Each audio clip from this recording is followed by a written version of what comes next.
Hey guys, it's Chris here with HazmatandRescue.com, and we're going to go over a few calls that I ended up going on within the last month for carbon dioxide.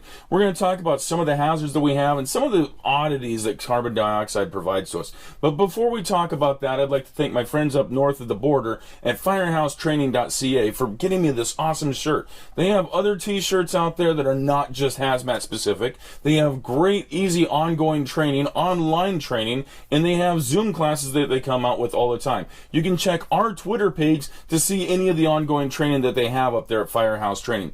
They also came out with a brand new book, So You Want to Be a Firefighter, eh? So that'll help out anybody in Canada or in America that wants to become a firefighter, because the tools and the tricks of the trades on both sides of the border right there, they're pretty much the same. So make sure to go check them out. Now let's get back to the call at hand. Now I want to preface this is one specific call, or two specific calls if you will, that I had in my jurisdiction, and this is based on the response protocols and policies that I have within my agency, and yours may be different. So make sure to always follow your policies, your guidelines. This is not a be-all, end-all on how to respond on carbon dioxide leaks. Just take this as a training video. It is not a definitive response type of system for you. So what we ended up going on was at one time I ended up responding with our engine company. I'm in our prevention division right now. I responded with our engine company to a carbon monoxide leak at a restaurant in the morning. Kind of odd. We don't have carbon monoxide detectors typically at restaurants or bars or convenience stores, but we do have carbon dioxide detectors. So that kind of piqued my interest, so I followed them and we identified that there was a carbon dioxide leak. We'll continue on. We'll talk about those calls here in a little bit.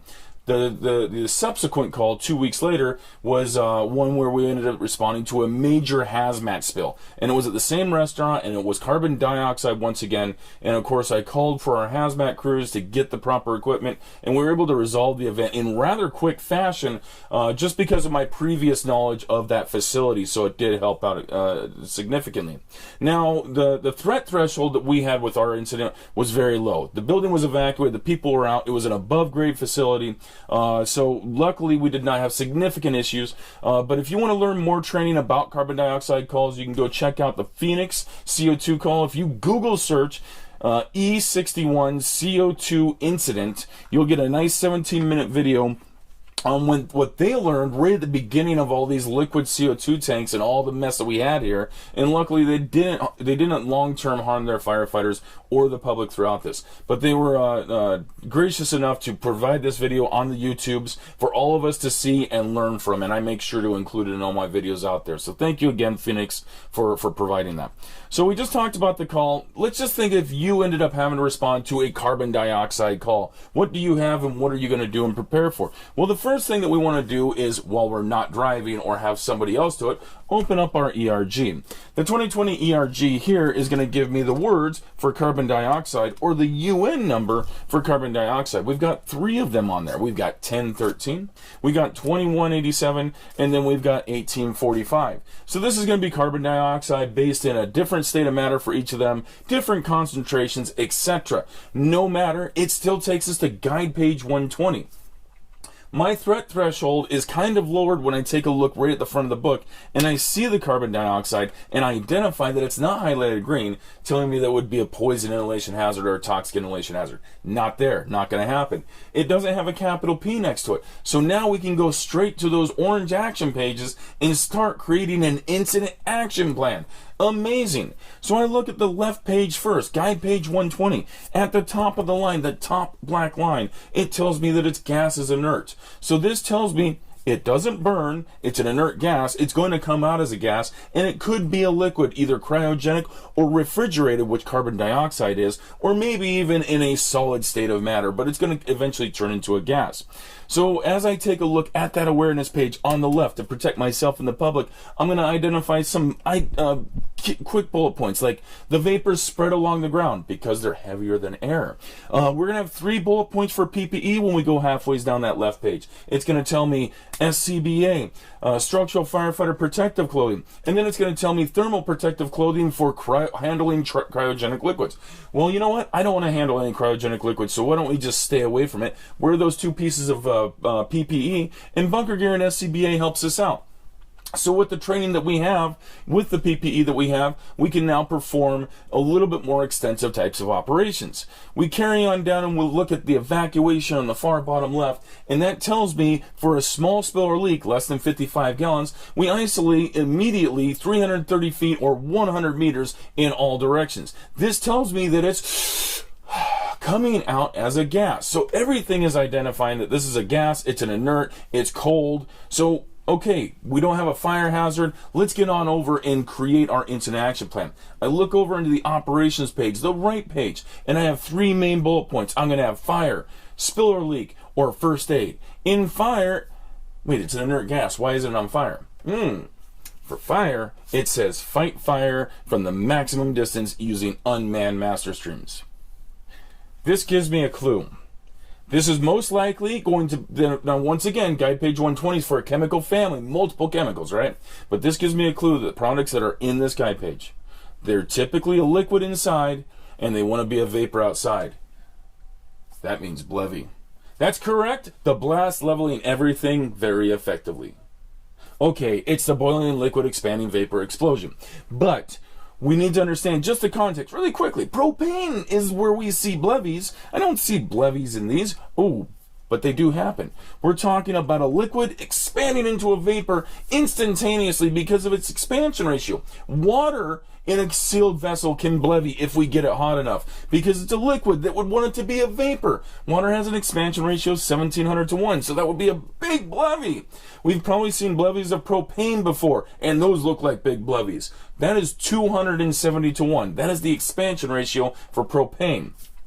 The resources of the research that I've done within the last week or so have told me that carbon dioxide has an expansion ratio between 535 to 1 to 3,000 to 1. That is a wide range. I'm just going to go on that big range and assume 3,000 to 1. That's a big bad day. And unfortunately, back in 1988 in Worms, Germany, 4 people lost their life to such an event.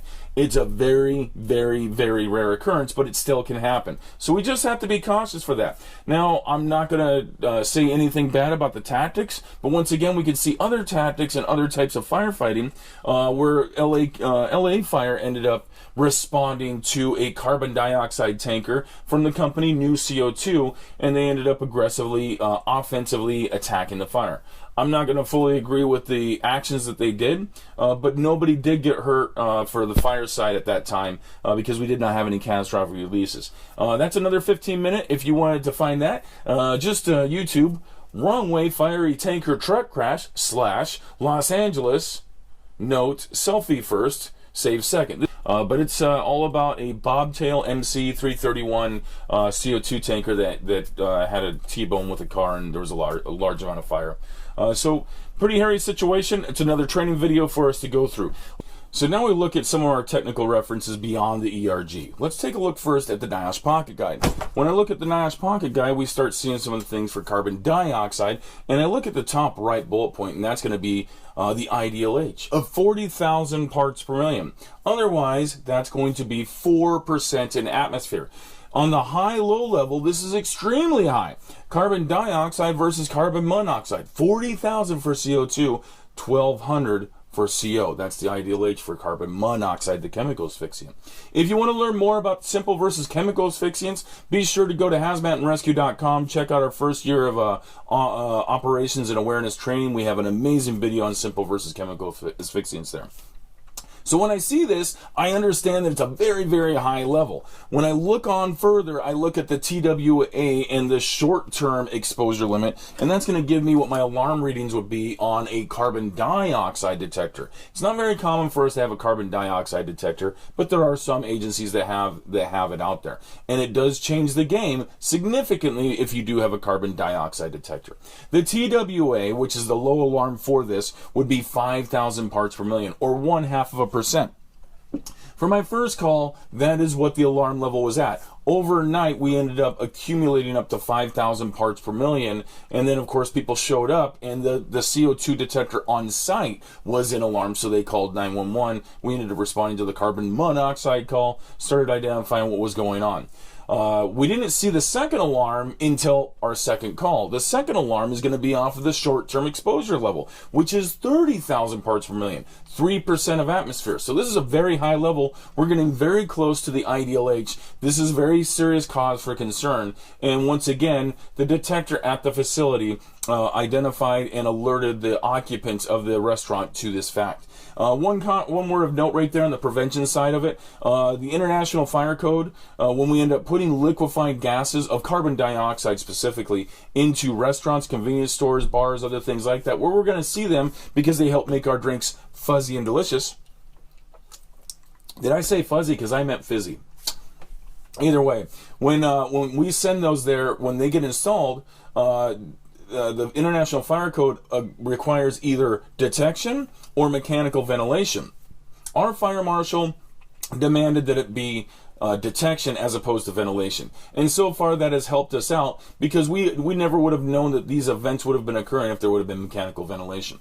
All right, let's get back into the reference right there in the NIOSH Pocket Guide. There's still some more important things. The molecular weight is 44. Now, what does that mean to me? It means nothing if I don't know any numbers. If I understand the weight of air, yes, air has a weight, of being 28.8 or about 29, or let's just round it truly, it's about 30. Yes, I'm doing really fat kid math, whatever. The scientists in here may not like it, but hey, it's 30. 30 is the molecular weight of air. 44, is that more or less? Well, 44-pound kid, 30-pound kid? Well, let's do it the other way. The R gas D, or the relative gas density, or our technical term, the vapor density, is 1.53. 153-pound kid, air is 100-pound kid. Where's the carbon dioxide going? It's going down. So that's why we're really cautious about carbon dioxide being in basements or subterranean areas, because people can quickly be asphyxiated with this. Or if somebody passes out next to CO2 that's releasing, it's going to keep on going down, give them an oxygen deficient environment. They're not going to be able to get on their own. The ionization potential is 13.77 electron volts. For the hazmat techs in the group, we all recall that we have a PID photoionization detector that reads at 10.6 electron volts. So no, my PID cannot seek CO2. So we're going to have to use different types of tools. We'll talk about that a little bit later. Solubility is 0.2%, very low, but we do know that it does stay within liquids because of the fizzy drinks, fizzy or fuzzy, I don't know, the fizzy drinks that we have. And once you pop the top, all the bubbles start coming out. So it does stay in for a little bit. So this helps us to understand that decontamination or absorption into our body is going to be very little. It's going to be the simple asphyxiant issue that we're worried about. The boiling point, negative 109 degrees Fahrenheit. This is the bone of contention that I've had. I've had to call resources and agencies and people and experts across the country.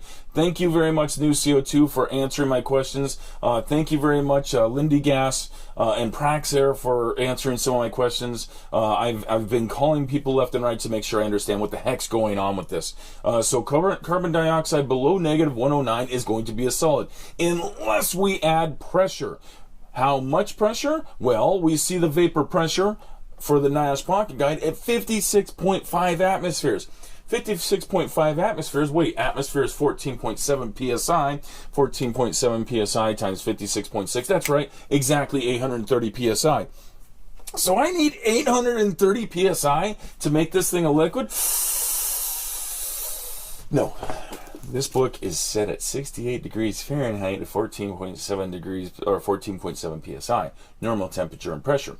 So as we reduce the temperature, we reduce the need for pressure. Temperature and pressure are equal and dependent on each other. Once again, you can go to hazmatandrescue.com and check your Q for the temperature and pressure relationship that we have with each other.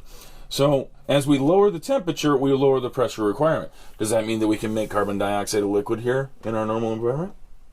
No, because we are still below its critical point when we look at this in essence. We need to get about 5.6 atmospheres, about 70 psi-ish, to make sure that carbon dioxide can even be a liquid in our normal atmosphere. Think about it this way. If I am in space, we're going to have a very bad day. If we are in space and we end up having a block of ice, and we heat the block of ice up above 32 degrees Fahrenheit, that block of ice will vaporize into a gas. Only gases and solids exist in a vacuum, in essence, space, the theoretical vacuum that we have. Well, CO2 is just the same. It takes a little bit of pressure.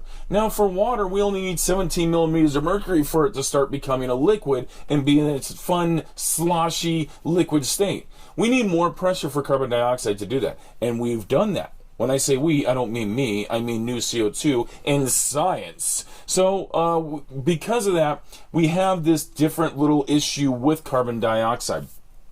So I continue to take a look at some other things within my researches, and that's going to be wiser. Taking a look at my phones, we see some of the similar numbers we saw with NIOSH. We see things like a faint acid taste due to the carbonic acid being made. It's going to mix with our saliva. We're going to make a little bit of acidy taste within our mouth. So we want to make sure we wear respiratory protection.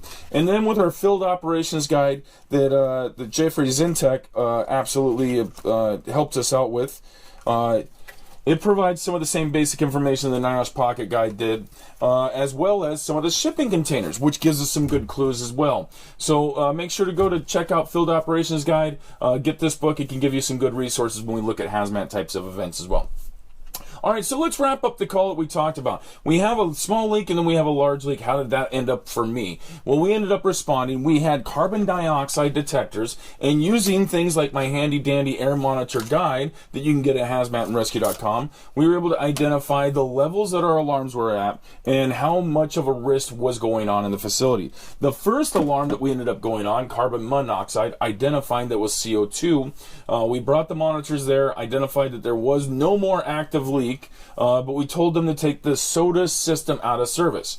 2 weeks later, we show on up. The system is put back in service. We are above the ideal H levels in many parts of the facility. So we red tagged the building for a week. We worked with the vendor to remove the tank. And what ended up happening is they ended up getting to such a low pressure setting that the liquid CO2 inside dropped below about 50 psi, turned into a big old block of dry ice inside the container, which is going to take upwards to 1 or 2 months for that thing to vent on out. So what the vendor had to do is actually seal it back up, pump in some more pressurized gaseous CO2 to turn it back into a liquid, and then we had them remove that.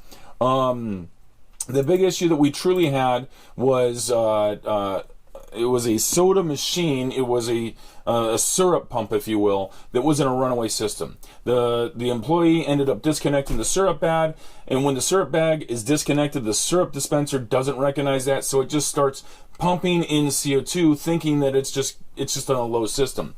So if you want to see how to fix that and some of the issues, you can check out the Coca-Cola hasty video that somebody put together, how to shut off CO2 when soda machine CO2 leaking or malfunction. Yes, I said that exactly correctly. That's how they typed it into YouTube. But that's about a 1 or 2 minute video showing exactly what happened. Now, the downside with this is our detection is right next to the syrup dispenser. So as it continues to pump on out, it does make an ideal H environment in there. So we can understand that. We can also understand carbon dioxide losing its pressure and turning into dry ice. If you search on YouTube, see liquid carbon dioxide, you'll see a funky Canadian scientist with a preform, if you will, for a soda bottle, making dry ice, turning it into a liquid, and then turning it back into dry ice and showing some of the issues that we have. That's kind of what happened within our tank. So that's some of the big things that we have with that call. The biggest things I want you guys to identify and be aware of is make sure to monitor, make sure to wear our PPE, read your resources really quickly, make sure we don't get hurt, understand the hazards that this product can levy. It's typically just as simple as asphyxiant. The product is going to go low, below ground, other things like that. We can shut off the tank. There's typically emergency shut-off valves now on the top of the bulk tanks that they have in restaurants. We're going to have pressures up to 300 psi. The trucks they deliver the product with are MC331s, just like propane. But remember, propane's pressurized at about 125 psi. This is between 285 and 325 psi. So this is really, really high pressure stuff. If you do not have CO2 detectors, you're going to have to use something else to quantify the environment. And no, that's not using the O2 sensor. We may remember that whole wives' tale, which is a true tale, of course, that if you end up having a decrease on your O2 sensor, you're going to have an increase of something else. And if you know it's carbon dioxide, you're going to be able to quantify the environment. No, that's such a wide, random number. All it's doing is helping us qualify the environment. It's pretty much me being able to smell or taste carbon dioxide. Now that I've identified that it's there, I got to back on out and properly quantify the environment. Luckily for my agency, we have CO2 detectors. If your agency doesn't, you're going to need to look at ventilating, shutting down the system, ensuring it's shut down, ventilate the structure, and identify how long you need to ventilate. You can go and check out Chemical Companion or Emergency Response Decision Detection Service, ERDSS, or Emergency Response Detection Support Service, and Dr. Christina Baxter and her partners there can help you. They have spill identifiers to identify how large a spill is, volume calculators with areas, with tanks. They have a lot of information on basic chemicals. They have information on specific monitors. They have information on PPE. It's pretty much the Hazmat go-to on everything except for a map. So make sure to go check out Chemical Companion, and that'll help you out. So once you quantify the size of the volume, you can ventilate the structure. Make sure we do not overcharge the structure with carbon monoxide from gas-powered fans or anything like that. We probably want to use electric-powered fans, and of course more natural ventilation types of systems. So that's the quick rundown that I have for carbon dioxide. We have a lot of things to talk about. Feel free to hit me up with any questions. I can put them in subsequent videos, but no matter, it's a pretty good training just to understand this one specific hazard that we have. For any continuing training that you want, make sure to go to hazmatandrescue.com. Make sure you stay compliant with NFPA 472 and NFP 470. This has been Chris once again with hazmatandrescue.com.